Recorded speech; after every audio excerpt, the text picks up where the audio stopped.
Decía Antonio Gramsci que ninguna formación ideológica perece antes de haber expresado y agotado todo su contenido potencial.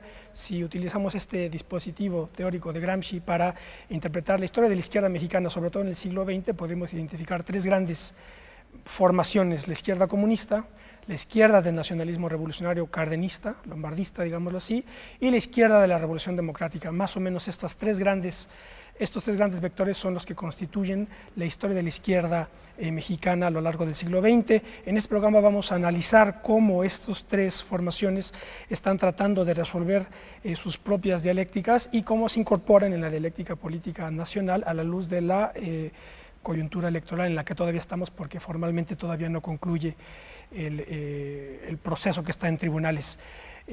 Así como hemos analizado otras formaciones políticas, como fue el caso del PAN, en esta ocasión lo haremos para con las izquierdas en México.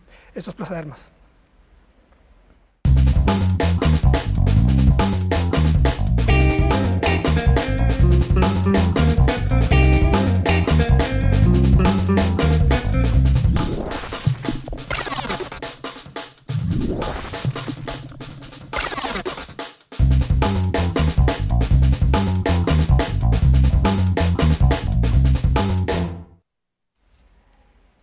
Hola, ¿cómo les va? Bienvenidos a otro programa de Plaza de Armas aquí por Capital 21. Yo soy Ismael Carballo. Voy a recordarles nuestra página propia, www.plazadearmas.tv. Pueden vernos también en YouTube, en el canal Nódulo TV. Y bueno, ya nos están viendo en televisión abierta en Capital 21. Voy a presentar primero la mesa que tenemos fortuna de haber preparado, para luego ya entrar en materia. Tengo el gusto de volver a saludar aquí en Plaza de Armas a Rosalvina Garavito. Hola, Rosalvina. ¿Qué tal? ¿Cómo estás? Rosalvina es profesora en la UAM Azcapotzalco. Ella es exfundadora del PRD, del Partido de la Revolución Democrática, testigo presencial de la vida del Partido de la Revolución Democrática, y de hecho con ella grabé hace un par de años, me parece, un libro, un poco memorias sobre el PRD, se llama Apuntes para el camino, Memorias sobre el PRD. Memorias sobre el PRD, así que bueno, es un privilegio que contemos con ella para hacer este análisis histórico de lo que está ocurriendo con la izquierda y que pueda pasar en el futuro. Tengo el gusto también de contar aquí con mi querido amigo Alfonso Vázquez. ¿Qué tal, Alfonso? Hola, Ismael, ¿qué tal? Profesor en la Facultad de Filosofía y Letras de la UNAM, vinculado a publicaciones también de la UNAM, forma parte de este movimiento de académicos Yo Soy 132, que también es importante contar con esta emergencia ciudadana que también le da una contribución importante a la coyuntura en la que estamos. Así que bueno, Alfonso, y Rafael Morales. ¿Qué tal, Rafael? Hola, Ismael, muchas gracias. Profesor de la Universidad Autónoma de la Ciudad de México, y él dirige el Centro de Estudios de Partidos Políticos y Procesos Electorales. Así que bueno, estamos distintos aspectos de esta coyuntura que yo quería explicar según esta tesis de Gramsci, de esta idea de las formaciones ideológicas que primero tienen que desarrollar todo su contenido potencial para luego morir, ¿verdad? Y entonces tenemos, por lo menos en el siglo XX, el comunismo, el nacionalismo revolucionario y lo de la revolución democrática, no necesariamente por el partido, aunque sí se explica el PRD en función de esa idea de la revolución democrática, pero no nada más es el PRD, varios movimientos, varios partidos políticos que están incorporados a esa plataforma electoral. Vale la pena, yo creo que comentar, y con esto ya entramos en materia, en discusión, el hecho de que está teniendo lugar el miércoles y el jueves pasado es una reunión cumbre, así se llama, reunión cumbre de la izquierda mexicana, en donde se reunieron gobernadores y diputados y senadores, legisladores y gobernadores electos y en funciones. Se acaban de reunir en Guerrero, precisamente en medio de esta coyuntura. La jornada publicó la declaración política de Guerrero, así se titula. Yo creo que con esto lo comento y entramos por aquí, ¿verdad?, a analizar el asunto. Tiene 4 apartados, no lo voy a leer todo el manifiesto, pero nada más para ver qué es lo que está ocurriendo desde esta reunión de la izquierda mexicana. Hablan del avance de la izquierda como primer apartado, hablan de lo que significa el hecho de que la izquierda puede considerarse como la segunda fuerza política. El segundo apartado es la decisión del Tribunal Electoral del Poder Judicial de la Federación, que es concretamente la crisis en la que está el candidato López Obrador y su movimiento impugnando la validación de la elección pasada. El apartado 3 es la agenda de la izquierda, su mandato y sus propuestas, y el cuarto apartado, la política unitaria de la izquierda, de las izquierdas de cara al futuro inmediato, y lo firman Jesús Zambrano, Dolores Padierna, del Partido de la Oración Democrática, Ricardo Cantú, del Partido del Trabajo, Luis Walton, del Movimiento Ciudadano, y luego gobernadores: Ángel Aguirre, de Guerrero, Gabino Cue, de Oaxaca, Marcelo Ebrard Casabón, del Distrito Federal, Miguel Ángel Mancera, gobernador electo del DF, Graco Ramírez, gobernador electo del Estado de Morelos, Miguel Barbosa, coordinador del Grupo Parlamentario del PRD en el Senado, y Silvano Aureoles, coordinador de los diputados del PRD en la Cámara de Diputados, reunión cumbre de la izquierda mexicana, Soviet Supremo, no, eso no, ¿verdad? Que firman en Acapulco, Guerrero. ¿Cómo analizar? Podemos entrar quizá por aquí.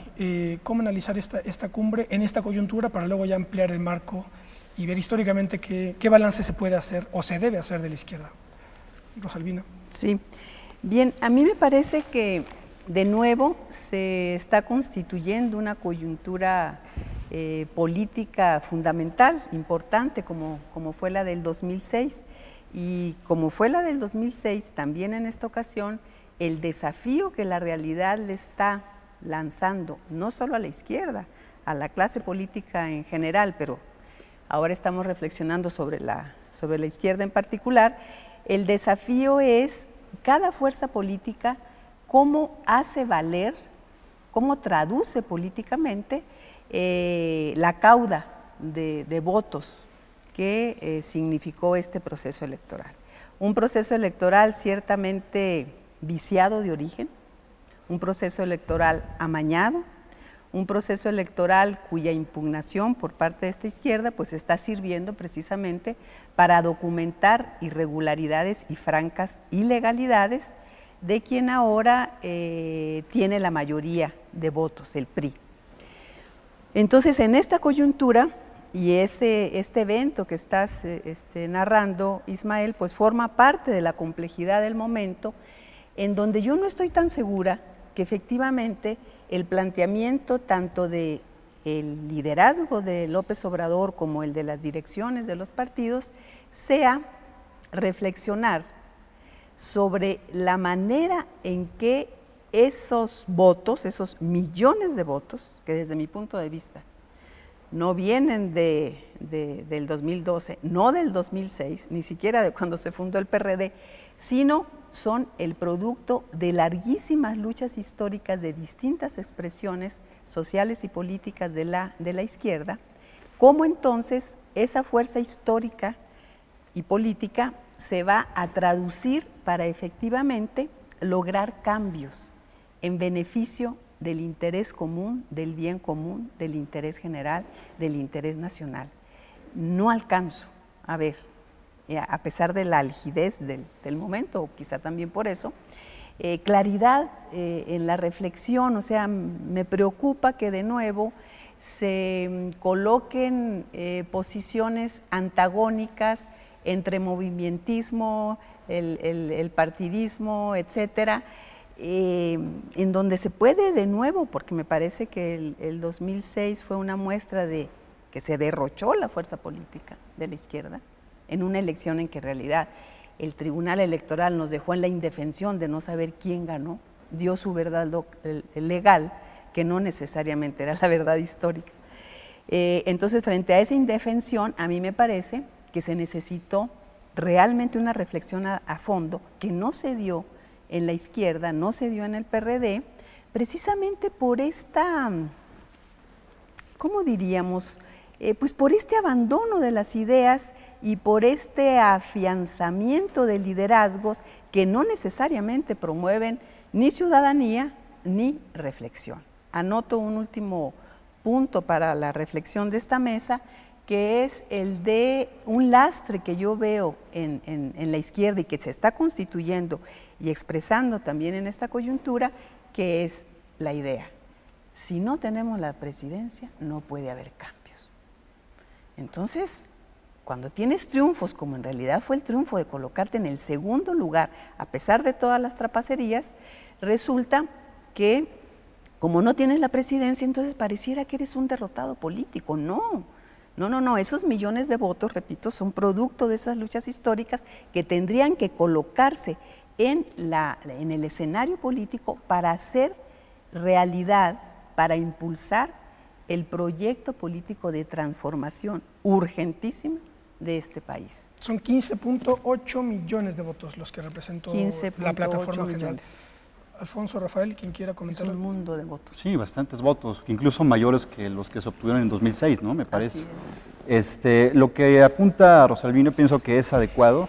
El problema es de que la izquierda está entrampada en esa coyuntura desde hace bastante tiempo, es decir, siempre está a la espera de lo que una coyuntura política le plantee y ella no tiene la capacidad de iniciativa política para tratar de trascenderla, de planear o de impulsar reformas que a todas luces son indispensables para un adecuado desarrollo político y social de nuestro país. Estamos nuevamente en una situación semejante a la del 2006, por desgracia, desafortunadamente. En efecto, hay una votación copiosa para la izquierda que la sitúa como una fuerza importante dentro del espectro político, pero yo sí veo que no hay la capacidad de iniciativa ni de la propia izquierda organizada, partidaria, ni de la izquierda de los movimientos sociales, ni incluso el movimiento emergente que tú señalabas, del 132, a los actores que están de una u otra forma planteando lo que debería hacerse en este momento. Yo voy a poner solamente un ejemplo. Enrique Peña Nieto, hace aproximadamente un mes, publicó un artículo en el periódico Reforma, en donde llamaba al diálogo a la sociedad en general, pero particularmente a los partidos políticos, a los movimientos sociales y a las organizaciones ciudadanas. Señalaba ahí que él ofrecía, en primer lugar, la creación de una Comisión Nacional Anticorrupción, la ampliación de facultades al IFAI en materia de transparencia para que tuviera competencia a nivel local y a nivel federal, y por último, la creación de una comisión, de un órgano autónomo constitucional que regulara los contratos de publicidad de los medios de comunicación con los estados y con los gobiernos y con las instancias locales.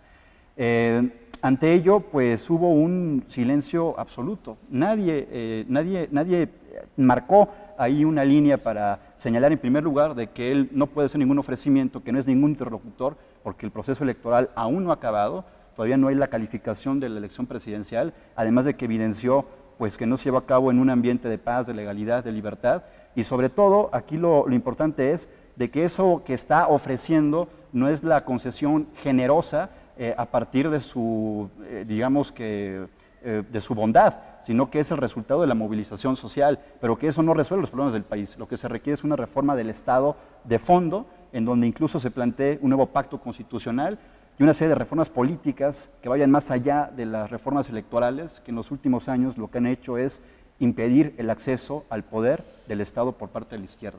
Entonces esa sería mi primera apreciación. Rafael. Creo que el tema de los votos es importante. 15 millones de votos es una cantidad relevante respecto de otros procesos. El dato nos está diciendo que la izquierda se ha vuelto una izquierda competitiva en términos electorales. Esto no siempre ha sido así.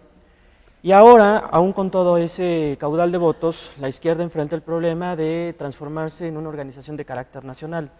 Porque si revisamos la manera en la cual se distribuyen esos votos, tanto para elección presidencial como para diputados, vamos a ver que el PRD tiene el reto de superar una particular distribución de esos votos en territorios específicos del Estado, del país. Por ejemplo, el PRD para diputados de mayoría relativa redujo su fuerza a 4 o 5 entidades.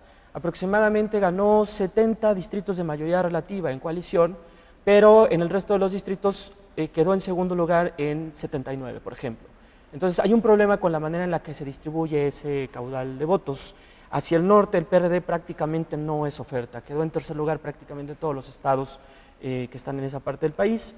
Entonces creo yo que adicionalmente a esta falta de discusión ideológica, adicionalmente tal vez a la discusión de fondo sobre los liderazgos históricos, me parece que la izquierda sí tiene de frente el tema de reestructurarse como organización electoral para que de esa manera pueda crecer en lo político. No es la única forma, pero en este esquema electoral y de partido de Estado, por así decirlo, es la vía que tiene esta organización para mantenerse vigente en la política mexicana. A ver, hay una... que lo comentamos cuando hicimos el análisis del PAN, que hay una parte, digamos, de análisis crítico, digámoslo así, de los partidos de oposición y que después se ve totalmente transformado cualitativamente cuando llegan al poder. Eso es lo que ocurrió con el PAN. Todo ese idealismo civilista democrático quedó totalmente derribado cuando llega al poder la Acción Nacional y se enfrentan con los problemas que tuvieron que ser resueltos, por ejemplo, con el PRI, cuando si el presidente puede o no hacer avanzar su candidato como su sucesor, etc.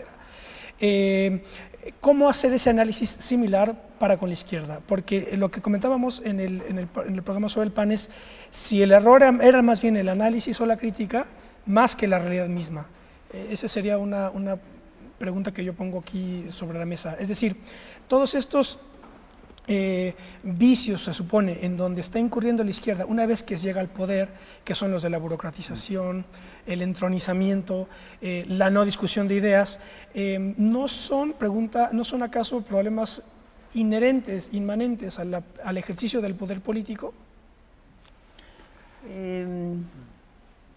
Mira, para el caso del PRD yo hago un juicio bastante fuerte en el libro que publiqué en el 2010. Yo digo que en México no hay un partido de izquierda. Incluso eso me llevaría, Ismael, quizá a discutir tus 3 momentos o 3 conformaciones de la izquierda histórica en México, porque el nacionalismo revolucionario, o sea, el PRD no parece que se haya distanciado de la expresión del nacionalismo revolucionario. Mientras yo milité en el PRD, siempre le hacía a mis compañeros que veníamos de la izquierda, de otra izquierda, ¿qué es lo que estamos aportando a este proyecto histórico? Porque yo lo que veo aquí es una reedición del viejo PRI. Entonces, algo tendríamos nosotros que estar aportando, además de sumar las fuerzas.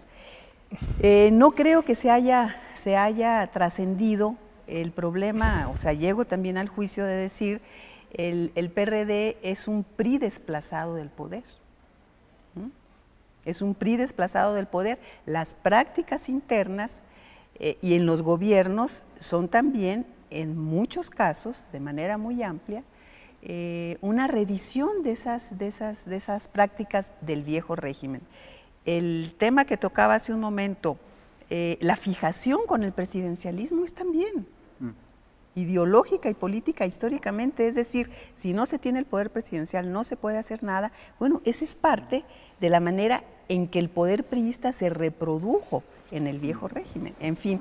Entonces, creo que por desgracia esa izquierda mexicana al final se desnudó con una cantidad de limitaciones históricas enormes que le impidieron lo que había sido, o sea, continuar la tradición que había existido, muchas veces radicalizada en la izquierda del siglo XX, que era la de la discusión a fondo.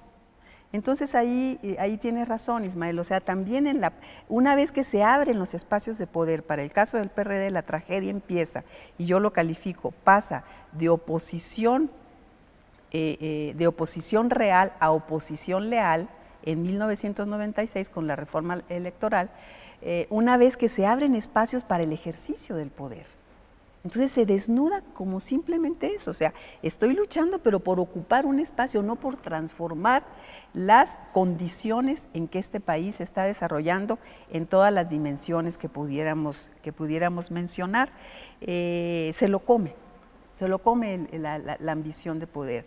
Por eso la necesidad, me parece a mí tan importante, y en esta coyuntura sobre todo, de abrir un debate nacional. O sea, no, perdón, pero una reunión de cúpulas partidistas, pues a mí me suena como a un ritual, ¿no? Que no va de ninguna manera a impedir las prácticas que ya hemos visto en un PRD anquilosado y en una fuerza de la izquierda un poco como bicéfala, ¿no? Por un lado, la convocatoria al movimentismo de parte del liderazgo de López Obrador, y por otro lado la consolidación de los espacios de poder por parte de la izquierda aglutinada de manera partidaria. ¿Se ha agotado el PRD? Yo digo que sí. Yo digo que está agotado como experiencia política, que sería necesario Y ojalá de movimientos como el 132, que están refrescando la discusión, de ahí nazcan iniciativas que realmente simbren a esa izquierda partidaria que ya se anquilosó. Esa es una gran tragedia para el país. Incluso llego a decir que la crisis nacional tiene en buena parte explicación por la inexistencia de esa organización de izquierda, ¿no?, real en nuestro país. Es que ahí el asunto de la izquierda, es que el problema es que digamos que hay muchas izquierdas, por eso yo utilizo la clasificación, porque si no... Yo te la quisiera definir en términos de proyecto. Entonces, ajá, cuando yo desnudo el proyecto del PRD, que por último es el proyecto que tenían facciones y sectores del PRI al interior del monstruo que era el PRI cuando era régimen de partido de Estado, pues digo, ¿eso es izquierda? Es izquierda nacionalista revolucionaria. Por eso no veo yo las fronteras. Porque nada más para comentar ese punto, hay un texto que lo saqué de esta revista La Zurda, que me parece que la encabeza Alejandro Encinas. Hay un artículo de Arturo Martínez Nateras que yo no conozco, y me llamó la atención para tener un poco de material aquí de discusión. Un texto muy interesante porque se llama Ser de izquierda hoy, es el texto, con todos los respetos, el comentario que voy a hacer. Y entonces dice, el inicio es formidable, porque lo deja todo cuela, y dice: la izquierda nunca ganará elecciones presidenciales mediante la mercadotecnia engañosa y manipuladora. Y luego viene lo bueno. Ser de izquierdas es ser de izquierdas, orgullosamente de izquierda. Pero ¿de cuál me estás hablando? Ese es el asunto. Entonces, y luego, vamos a tener que hacer un corte. Voy a hacer un corte y nos regresamos con esto de ser de izquierda y ser de izquierda. Eso es como, bueno, ¿de cuál me estás hablando, verdad? Vamos al corte y volvemos. Ser de izquierda es porque estamos al lado del corazón.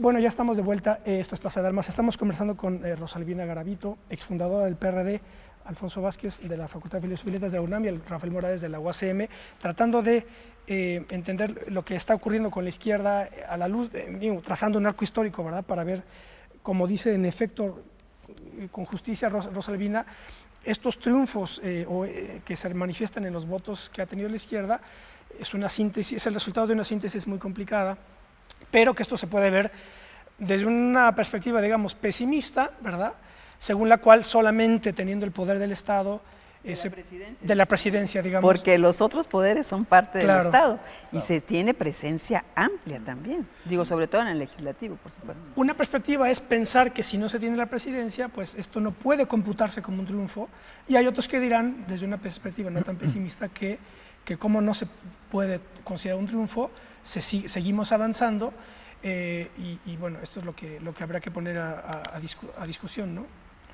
Sí, bueno, respecto a lo que decía Rosalvina de cómo el actual PRD es una mera, no sé, una refundación o restauración del antiguo régimen, una reedición del nacionalismo revolucionario. Yo estoy de acuerdo que el nacionalismo revolucionario es la corriente quizá más avanzada dentro del PRI, que marcaba una línea de izquierda. Aquí la cuestión es de que no se hubiese reeditado en el PRD si no lo hubiesen permitido también las corrientes socialistas, ¿no?, como el Partido Mexicano Socialista, que le dio el registro y que después ya no generó las condiciones para que hubiese un adecuado desarrollo institucional, un acotamiento a los liderazgos emergentes, a los caudillismos que en ese momento hegemonizaron la vida interna del partido. Pero el problema es que la Unión Soviética colapsa y entonces el socialismo... También, habría que pensarlo también en esa escala. Aquí la cuestión es de que, al menos en México, para 1988 había una corriente fuerte de pensamiento socialista que ya incluso de mediados de los 80 reivindicaba a la democracia como un elemento fundamental para que la izquierda pudiese desarrollarse a cabalidad. Se interrumpe ese tipo de reivindicaciones, de valoraciones, lo que se hace es llevar estas prácticas políticas del antiguo régimen con este sesgo del nacionalismo revolucionario, pero no se implementa en una perspectiva más amplia hacia el socialismo. Ahí yo pienso que fue cuando viene todo el revoltijo ideológico que ahora padece la izquierda partidaria. Bueno, ahí la cuestión es que la izquierda socialista en México nunca tuvo un arraigo amplio, esa es la realidad. La fuerza del PRI arrolló a todas las fuerzas ideológicas y obligó a correrse, digamos, hacia los extremos, mientras el PRI ubicaba el centro del espectro ideológico. Para cuando la izquierda empezó a pensar en la vía electoral como una vía real de crecimiento político, para ese entonces ideológicamente ya estaba, digamos, bastante alicaída. Es curioso, pero el surgimiento del PRD marca el fin histórico o la crisis histórica de la izquierda socialista en México. Entonces el PRD no es otra cosa más que el surgimiento de una izquierda social reformista, prodemocrática, que viene a jubilar, por así decirlo, o a hacer a un lado los grandes postulados de la izquierda socialista. Entonces, yo creo que ese es el dilema histórico de esta izquierda, que es una izquierda socialdemócrata, y que bajo ese manto no hay una discusión seria sobre los verdaderos supuestos, ni sobre lo que es el Estado, ni sobre lo que es el sistema político mexicano. Para efectos prácticos, y aquí yo dejaría mi comentario, la izquierda creo que nunca se ha planteado con seriedad la idea de formar un nuevo partido de Estado, es decir, hacer una reivindicación de lo que significa esa figura histórica, es decir, en términos de un mito político. Por favor. ¿A qué te refieres con partido de Estado? A ver, lo voy a decir de esta manera. Yo creo que la honra más grande que puede tener un partido político es convertirse en un instrumento del Estado. Santo ese es el gran honor que puede tener cualquier partido político. Porque es la única manera de pasar precisamente en una visión realista, tal vez, de poder hacer justamente los grandes cambios que requiere un país. No, por favor. Esto lo vio Obregón, en su momento, antes de que se inventara el sistema autoritario, lo vio él, lo vio Portes Gil, y gracias a eso justamente se avanzó en la idea de un partido que pudo transformar al país durante varias décadas, ¿no? Rosalvina. Digo, no, por favor. O sea, ser un partido de Estado es pervertir la noción de partido. Un partido es parte de la sociedad, de ahí viene su nombre, es una parcialidad. ¿A qué aspira esa parcialidad? A disolverse, a socializarse en la sociedad. No a ser, o sea, para que tu proyecto, y creo yo que el PRD ya cumplió su cometido histórico, porque la bandera con la que nace, la de democracia ya, no era otra más que la reforma electoral que se consiguió, entre otras cosas, y no te va a gustar, Ismael, porque sé de tus opiniones al respecto, por la fuerza del EZLN. Para contrarrestar la fuerza del EZLN, Zedillo, muy inteligentemente, ofrece la reforma electoral que ciudadaniza totalmente los órganos electorales. Ese era el momento de que el PRD tendría que haberse refundado ideológica y políticamente, porque el proyecto con el que nació fue exitoso, se disolvió en la sociedad y se hizo realidad.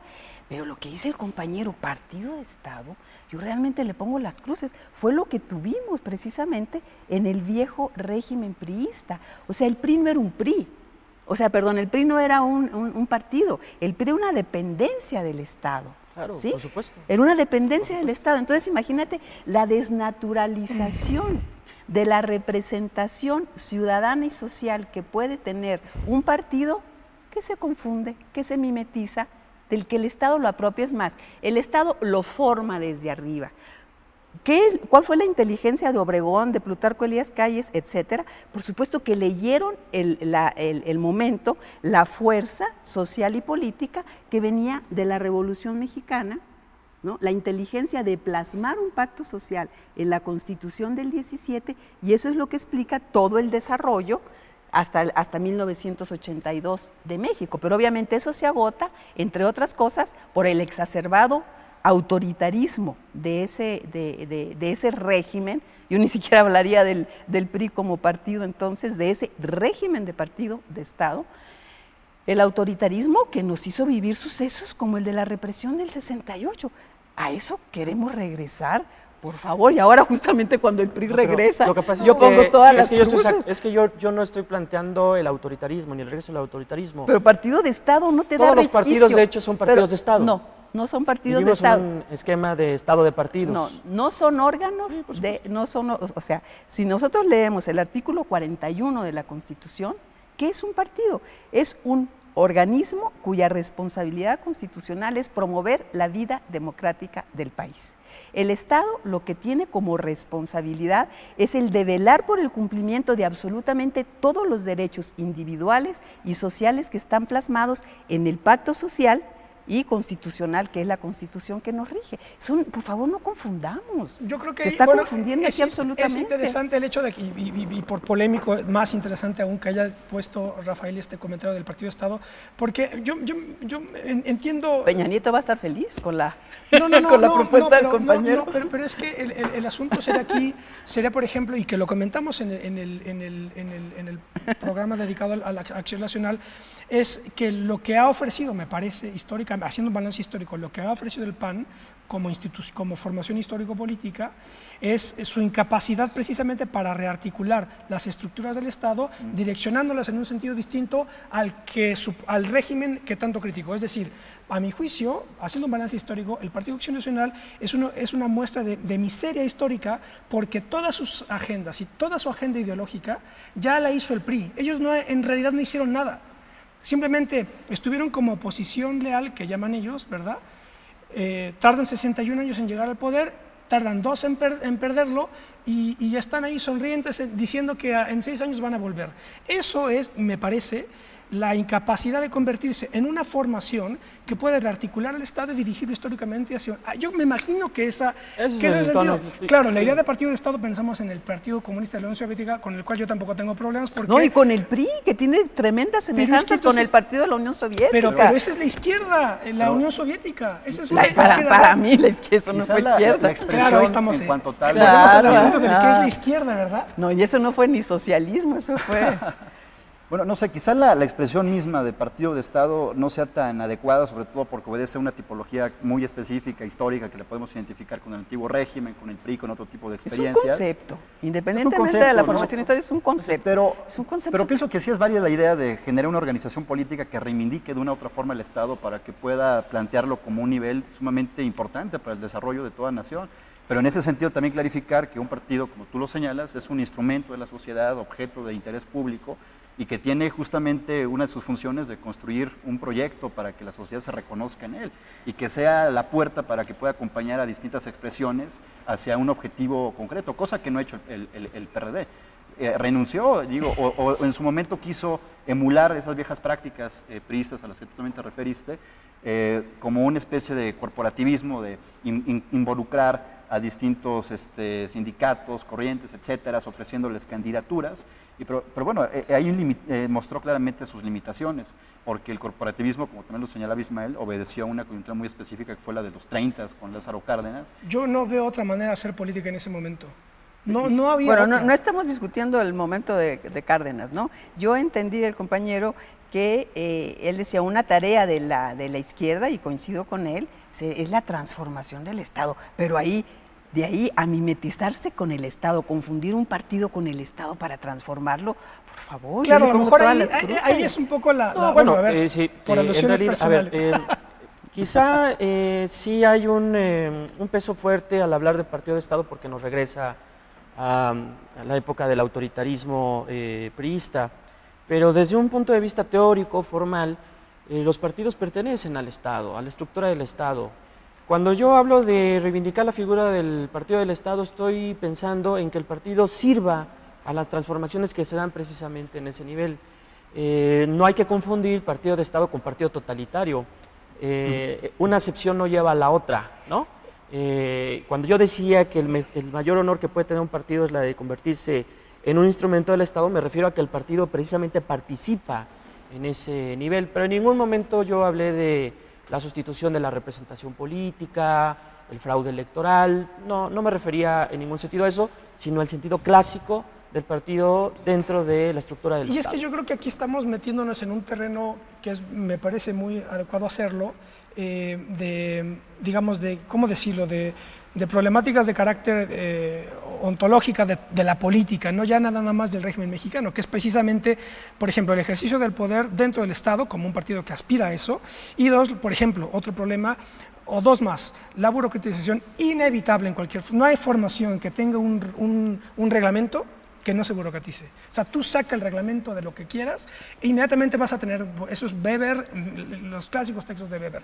Una. Y la otra, la formación de la clase política también, o la hipóstasis de la clase política como un problema también propio de la clase política en el sentido de Gaetano Mosca, por ejemplo, ¿no? Y entonces ahí estamos con problemas que ya no son ni del PRI, ni de la izquierda, ni de la derecha, sino son problemas del ejercicio del poder político dentro del Estado. Pues no sí, pero o sea, un poder político que aspira a ser el Estado, bueno, ya más o menos se matizó aquí en la mesa, las afirmaciones me parecen a mí bastante peregrinas de que un partido tiene que aspirar a ser el Estado, no, un partido tiene que aspirar a disolverse en la sociedad, o sea, a dejar de ser parte para que la sociedad haga suyo el proyecto. Cuando la sociedad hace suyo el proyecto, entonces el partido triunfa. No importa, ojo, que haya conseguido el triunfo electoral o no. Lo importante es que la sociedad hizo suyo y lo hizo en México el PRD, porque la bandera de la democracia la tomó la sociedad en su conjunto y se lograron las reformas que se lograron. Bien. El asunto de los temas consustanciales al ejercicio del poder es que el poder tiene que estar siempre confrontado con la realidad, o sea, el ejercicio del poder no puedes aspirar a decir, ya lo tengo y ahora soy eterno, que es, entre otras cosas, las divisas de los partidos de Estado. El partido es eterno, por supuesto, porque una vez hechos del poder, quieren la eternización del ejercicio de ese poder cosificado en el Estado. Pero permíteme. La única, o sea, pero hay, digamos, formas de hacer de la representatividad democrática, de la transparencia, de la vida democrática un ejercicio real, pero para ello requieres de la crítica constante, no de la autocomplacencia a la que tienden los partidos de Estado, por supuesto, de la crítica constante de tu hacer, que es lo que no existe en la izquierda, tanto como para decir, triunfaron. Y ese triunfo incluso lo vivieron como una derrota, que fue el 2000 con la alternancia, que fue el 96, fue el 2000, ¿sí? Y lo vivieron como derrotas. ¿Por qué? Porque no accedieron al ejercicio del poder desde el Estado, a pesar de que la sociedad ya había hecho suyas las banderas. En la izquierda no existe ese ejercicio de reflexión constante, de confrontación de la cosa con el concepto, o sea, el proyecto que yo tengo con lo que logro. Y los riesgos y las derivaciones y la problemática que después tenemos es que una sola persona con talento político enorme, como es el caso de Andrés Manuel López Obrador, tenga el espacio y el poder suficiente para decidir personalmente el rumbo, el destino de la fuerza política de más de 15 millones de votos. ¿Sí? Entonces, ¿por qué no ponemos también en la mesa de discusión ese terrible problema?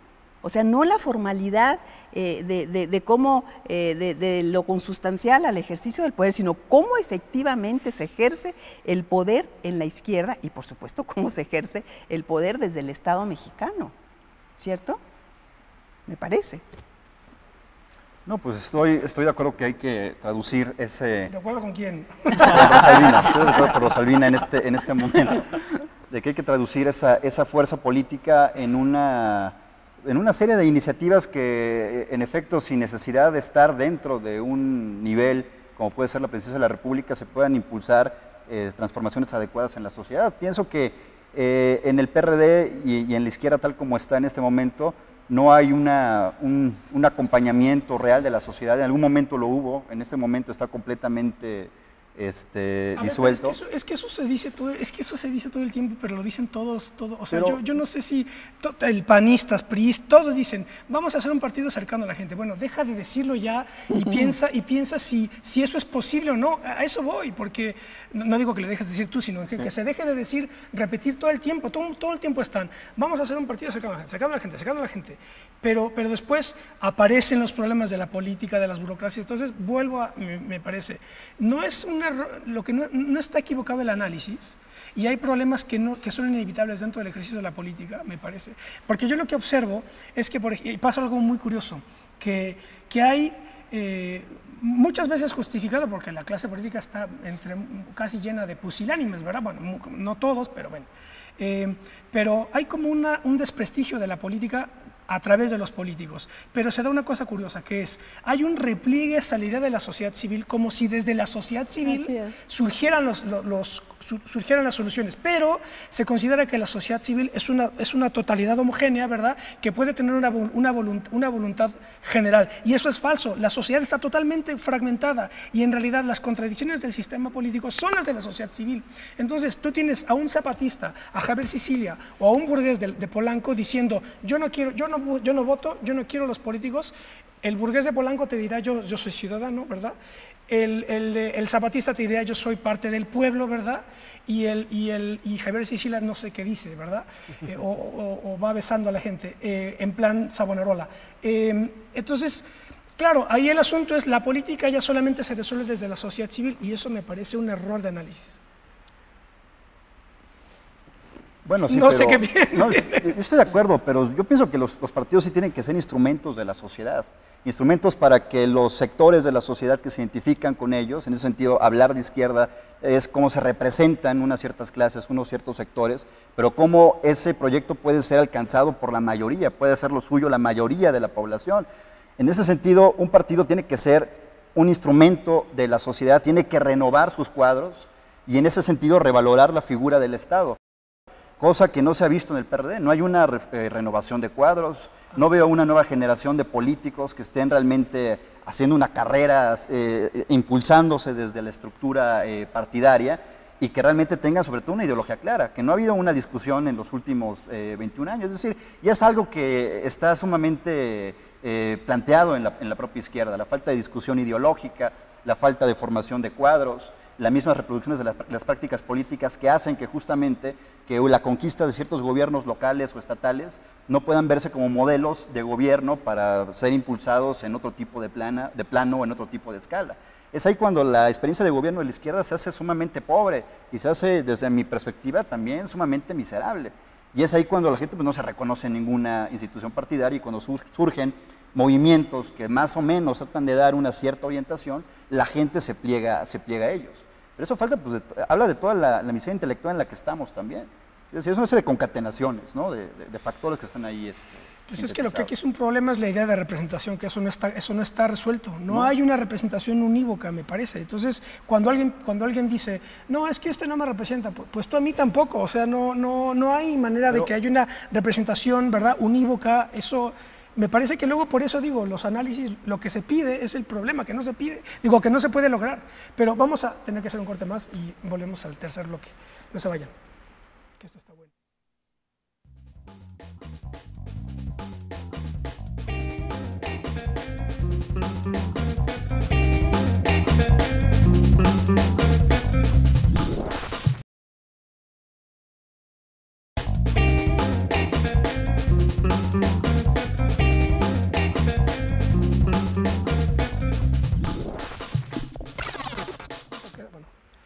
Bien, ya estamos de vuelta, estamos hablando sobre la izquierda mexicana, o las izquierdas en realidad, que ese es el asunto, me parece, porque es imposible hablar de una sola izquierda, y cuando empieza la izquierda, pues termina gente diciendo ser de izquierdas, es ser de izquierdas, orgullosamente de izquierda. Esto está publicado, ¿eh? O sea, entonces, me parece porque por un veterano, entonces, ¿cómo le hacemos ahí para hacer inteligible los problemas que está encarando, verdad? ¿Cómo le podemos hacer? ¿Cómo ven ustedes? Para empezar, que en el caso concreto de México, ¿cuáles son las tareas históricas pendientes para la transformación del país y para que en esa transformación del país prevalezca el interés general, el interés nacional, el bien común, el interés social, ¿cierto? O sea, entonces, ¿qué tareas y qué proyectos se tiene que colocar la izquierda realmente como guía, como objetivo, para que toda su acción política vaya hacia allá? Yo no lo estoy viendo en la izquierda partidaria, y coloco al PRD como el centro de esa izquierda partidaria y ponle todos los avecindamientos que quieras alrededor de esa formación. Lo que yo veo son, formaciones y organizaciones políticas en la rebatinga de los puestos públicos, que son parte, por supuesto, del acceso al poder, pero cuando desvirtúas tu lucha política por tener esos pedacitos, ¿no?, para terminar ejerciéndolo como lo ejercen otros, con honrosas excepciones y en realidad varias de ellas. Entonces, ¿en dónde queda el proyecto de transformación por parte de la izquierda? Yo del PAN, ¿qué esperaría? Bueno, pues yo del PAN esperaría que su proyecto sea conservador, porque es un partido que conserva, y muchas veces no solamente conservador, sino reaccionario, quiere regresar hacia atrás. Del PRI lo mismo, o sea, porque ya tuvo el poder y querrá conservar esa forma de ejercicio del poder, ese volumen, ese tamaño de poder. La izquierda tendría que estar pugnando por transformar ciertamente el Estado, que es precisamente el espacio de donde se ejerce el poder, y los partidos entonces, y un partido de izquierda o los partidos de izquierda, usando toda su fuerza política a la que le da la ciudadanía y los votos, para transformar ese ejercicio del poder. ¿Hacia dónde? Pues hacia un ejercicio democrático. ¿Y qué quiere decir un ejercicio democrático? Tener muy claro en dónde se toman las decisiones y para beneficiar a quién. Por eso yo creo que uno de los temas fundamentales en esta transformación es el de la democracia participativa, que no se agota en figuras como, ¿cómo se llama? Como referéndum. Como referéndum y etcétera. No, ¿dónde se toman las decisiones y cuánto las instancias de poder del Estado respetan las decisiones de organizaciones sociales? ¿A qué me refiero? A los moribundos sindicatos, ¿no? Ese es un espacio de poder social fundamental para la transformación política del país, que en este momento está totalmente desvirtuado. ¿Desvirtuado por qué? Bueno, por la perversión del mundo laboral que estamos viviendo, por la forma de contratación, etcétera. Casi la desaparición de los sindicatos. Esos sindicatos que fueron corporativos, que fueron una columna del viejo régimen, y que por cierto la izquierda añora en reeditar y revivir esa vieja columna, como sí muy bien reeditó la columna del clientelismo. En esa sí ha sido bastante exitosa. Entonces, Ismael, de eso se trata, ¿no? De esas organizaciones políticas, que tienes toda la razón. Es muy distinto a la sociedad civil y es un engaño querer presentar a la sociedad civil como homogénea. Por supuesto que está atravesada de todos los conflictos de clase, de todos los conflictos de interés. El asunto del partido es, dentro de esos conflictos, con cuál se identifica, de cuál se alimenta y cuál quiere hacer realidad en la transformación del Estado. Yo solamente diría que, o sea, no es que no se vea una orientación en la izquierda. Yo creo que en la Ciudad de México ha sido evidente que ha habido una transformación situada aquí, si se quiere, en un sentido socialdemócrata, ¿verdad? ¿No? De libertades, de derechos, etcétera. Me parece que ahí sí hay una transformación que se puede señalar con el dedo, que lo distingue de otros estados de la República y en general Ahora bien, una cosa es el nivel de problemas que encara un gobierno como el de la Ciudad de México, y otra cosa es la escala en donde se dibujan los problemas, que son precisamente los estatales. Y entonces ahí ya, aquí una pregunta sería, una agenda que tratara de jalar de una suerte de nacionalismo revolucionario, que podría ser criticado desde ciertos puntos de vista, o una agenda más socialdemócrata, ¿verdad?, a través de la cual transformar el Estado.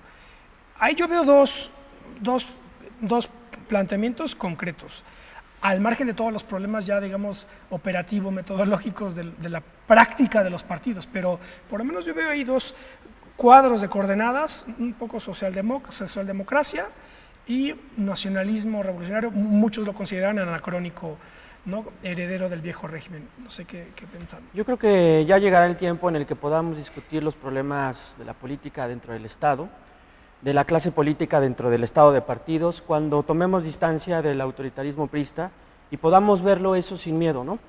Yo creo que un día vamos a poder discutir el tema del papel de los partidos dentro del Estado, sin que necesariamente eso nos lleve a pensar que es antidemocrático o que es contrario a la sociedad. Quizá pronto tengamos esa posibilidad, porque ciertamente hay un peso fuerte sobre lo que nos dejó la experiencia del PRI durante tantos años, pero a mí algo me queda claro: si el PAN no se pudo quedar 6 años más en el gobierno fue porque no se convirtió en un partido de Estado. Y a eso me refería yo con la aspiración de todo partido político, es decir, prevalecer en el poder, porque la idea de que el PAN justifique su derrota con base en la idea de la alternancia democrática, pues sí es una manera muy cómoda, digamos, de dejar de asumir su ineficacia política. Yo no estoy de acuerdo, porque me parece que la expresión es desafortunada, que es errónea. Está en la teoría política. Pero no importa, a mí eso no me da ninguna credencial para aceptarlo como autoridad. Porque una cosa, o sea, la aspiración de los partidos es representar a la sociedad en su conjunto, ¿cierto? Pueden representar en todo caso a una parte, pero representarlos de manera auténtica, y eso significa, quizá ahí es donde esté la confusión, traducir esa representación y esa fuerza electoral y política en transformación del Estado, que es otra cosa. Pero ahí no se tendría por qué usar el concepto, insisto, erróneo de partido de Estado, porque discúlpame, no es la definición de ningún libro, ¿no? Partido de Estado es el partido que vive gracias al poder del Estado, no. Un partido, para que sea un auténtico representante de la ciudadanía y de distintos sectores sociales, tiene que vivir de la fuerza que le da el estar corroborando que efectivamente me está representando como ciudadana, como trabajadora, como joven, como cualquiera sea el sujeto social que aspire a ser representado por ese partido. Ese es el desafío que un partido tiene, y eso llevará, por supuesto, y ahí no hay apasionamientos, a la transformación del Estado, como decía el compañero, se tiene que colocar como tarea permanente, porque transformar el Estado es transformar el ejercicio del poder, y ahí la izquierda le tiene que poner calificativos a esa política desde el Estado. Tiene que ser una política democrática, tiene que ser una política de rendición de cuentas, tiene que ser una política que respete derechos humanos y derechos sociales, ¿sí? Esas son las exigencias. Pero ¿cómo es un ejercicio de poder democrático, por ejemplo? Con estos requerimientos. Pero por ejemplo, si un partido tiene mayoría en el Congreso y entonces todas sus reformas las hace avanzar por vía mayoría, ¿eso es democrático o no? Yo creo que la pregunta no tiene sentido. Eso es un ejercicio mecánico del poder, que era lo que hacía el PRI con sus mayorías mecánicas. Pero dime una cosa, o sea, yo creo que ahí se ¿cómo se llama? Se desnuda precisamente el ejercicio no democrático del poder de un partido de Estado como lo fue el PRI, mientras tuvo el control absoluto de todos los poderes republicanos, no solamente el del Ejecutivo. ¿Qué era el Congreso de la Unión? Era la ventanilla de trámites para las iniciativas del Ejecutivo. Pero ¿por qué podía hacer solamente, o sea, por qué se arrogaba ese derecho? Porque no estaba sometido a la confrontación de la efectividad del voto, controlaban los procesos electorales desde la organización hasta la calificación. Dime tú, eso fue lo que parió la Revolución Mexicana y lo que parió el régimen de Estado que se consolidó en el PRI. ¿Queremos regresar a eso? Uy, nos vamos a tener que ir, ese es lo peor de todo, porque ya no vamos a poder responder esa pregunta, pero pues a ver si volvemos a hacer otra mesa de debate, que fue muy interesante. Les agradezco muchísimo, Rosalina. Al contrario, gracias por habernos acompañado, y bueno, a ver qué conclusiones hagan ustedes de todo esto, que vaya que hay materia para debatir dentro de la izquierda. Nos vemos en la próxima, hasta pronto.